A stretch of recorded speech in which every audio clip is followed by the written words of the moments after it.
Assalamualaikum warahmatullahi wabarakatuh.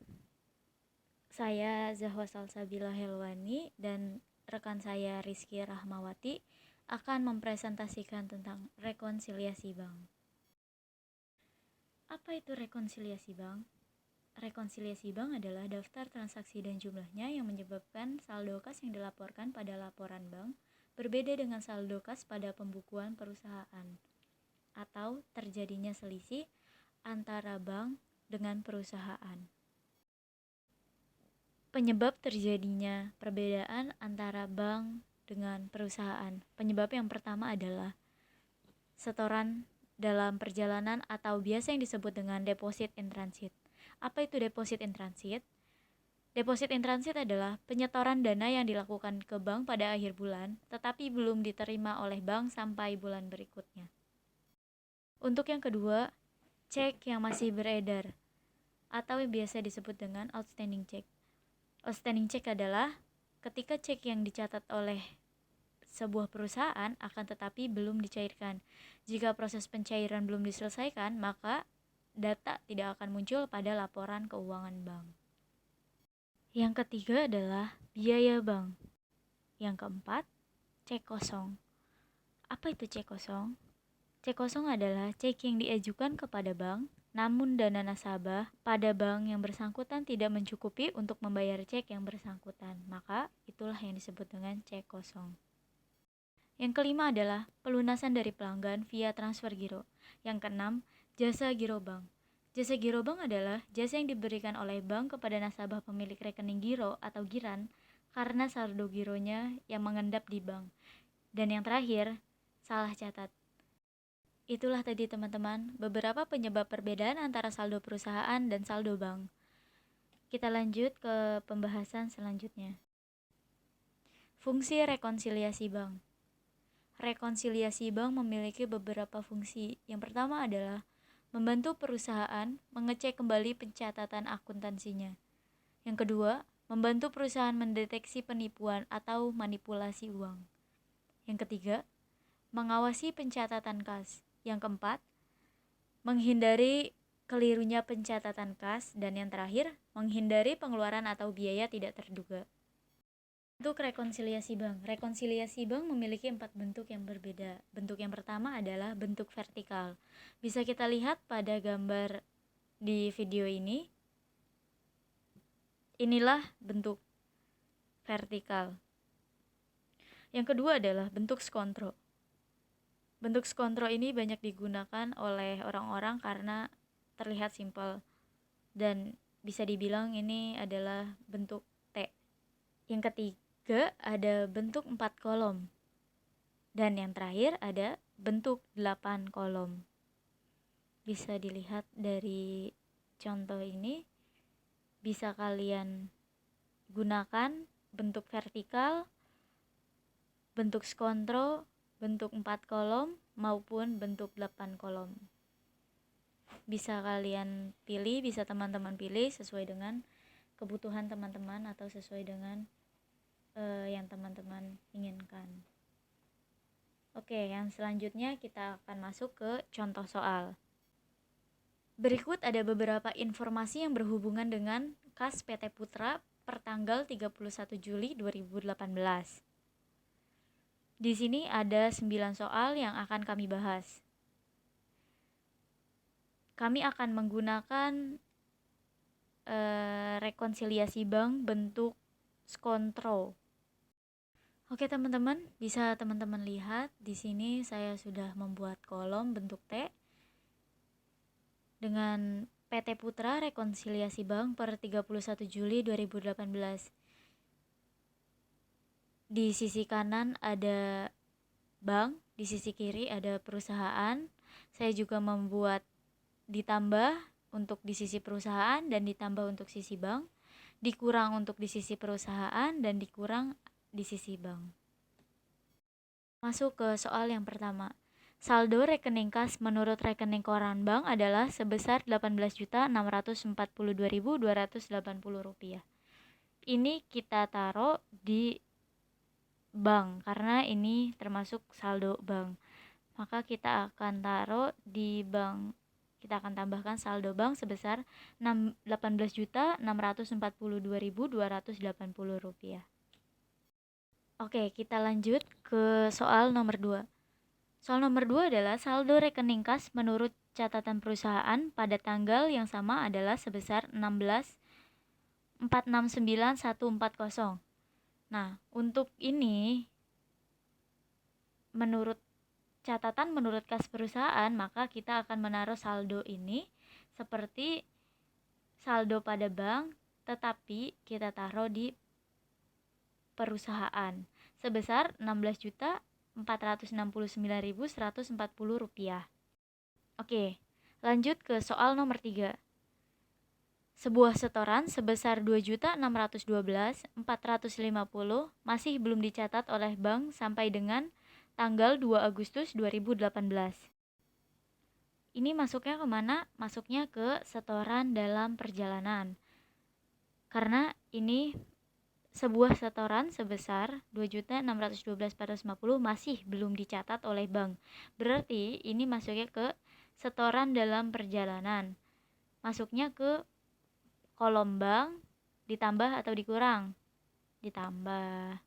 Jadi SDP atau setoran dalam perjalanan sebesar Rp2.612.450 ditambah. Lanjut ke soal nomor 4. Bank membebankan biaya administrasi bank kepada perusahaan sebesar Rp11.400.000. Nah, bank membebankan biaya administrasi.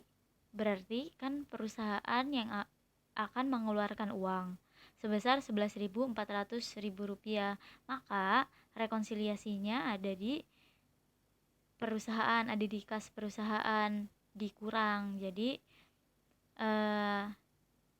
biaya administrasi bank sebesar Rp11.400 ada di kolom dikurang kas perusahaan gitu. Nomor 5. Sebuah cek yang diterima dari Pak Abdul, seorang pelanggan setia, sebesar Rp319.000 dan telah disetor ke bank oleh perusahaan dan dikembalikan oleh bank karena cek tersebut tidak ada dananya. Yang tadi sebelumnya sudah kita bahas. Cek kosong adalah cek yang dananya kurang. Maka itu termasuk perbedaan rekonsiliasi bank antara perusahaan dan bank. Ini salah satu contohnya. Jadi cek kosong ini dimasukkan ke dalam saldo kas perusahaan dikurang karena dia mengurangi saldo perusahaan karena dia masih kosong, jadi berkurang di perusahaan sebesar Rp319.000. Soal yang keenam, cek yang telah ditarik oleh perusahaan namun belum diuangkan ke bank oleh pemegangnya sampai tanggal 31 Juli 2018 yaitu senilai Rp2.374.990. Dari soal di atas adalah cek ini termasuk dengan cek yang masih beredar. Angka Rp2.374.990 ini dimasukkan ke dalam saldo kas bank, tapi adanya di yang saldo berkurang ini. Jadi dikurang ini masukkan uang sebesar Rp2.374.990. Oke, kita lanjut ke nomor 7. Cek sebesar Rp187.000 telah salah catat dalam pembukuan perusahaan yaitu sebesar Rp178.000. Cek ini digunakan untuk membayar biaya reparasi kendaraan. Dari contoh soal ini bisa kita simpulkan bahwa ada terdapatnya selisih antara yang dibukukan perusahaan dan cek yang sebenarnya.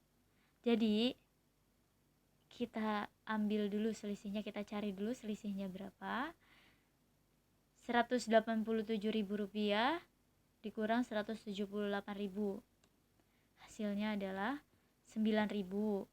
Nah, Rp9.000 itu baru kita masukkan ke dalam saldo kas perusahaan, tapi dikurang.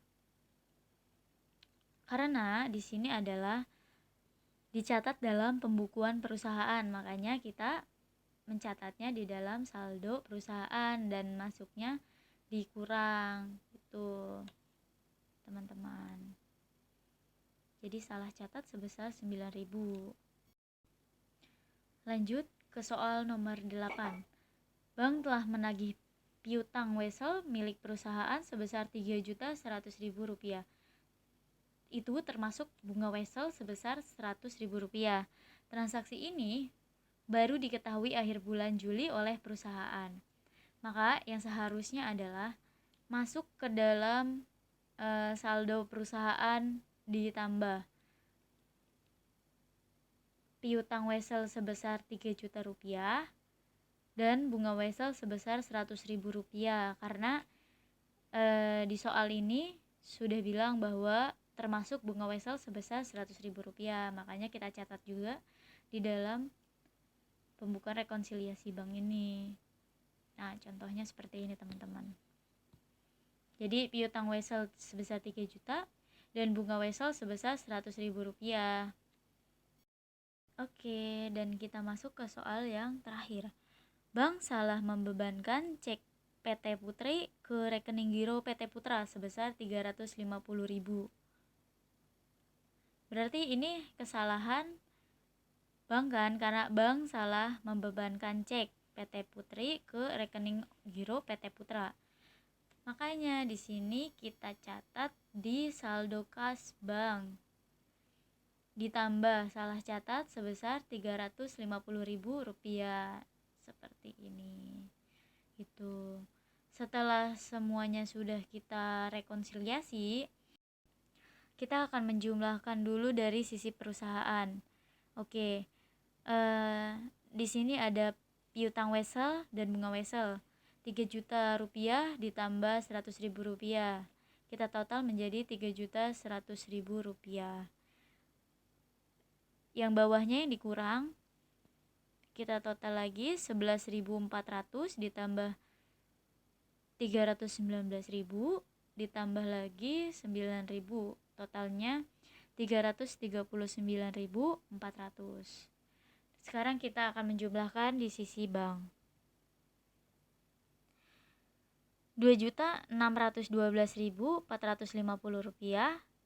kita jumlah dengan Rp350.000, ketemulah hasilnya Rp19.569.140.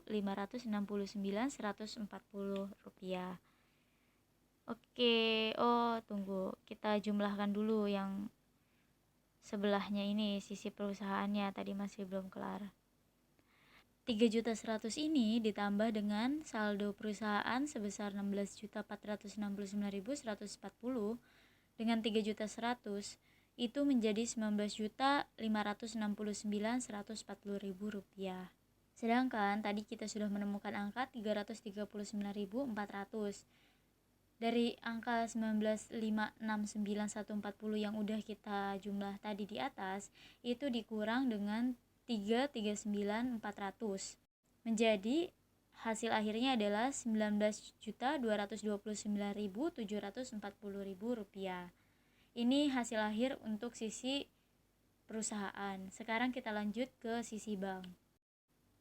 18.642.280 ini saldo bank kita jumlah dengan 19.569.140.000, mendapatkan hasil Rp21.604.730. Untuk yang bawahnya yang dikurangin nih, cek beredar, kita cuma punya angka 2.374.990.000.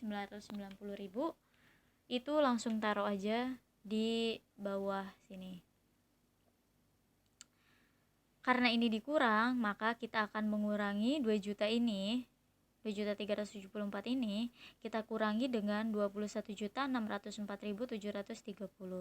Hasilnya adalah 19.229.740. Maka rekonsiliasi bank pada PT Putra adalah menunjukkan hasil yang sama antara saldo perusahaan dengan saldo bank, yaitu sebesar Rp19.229.740.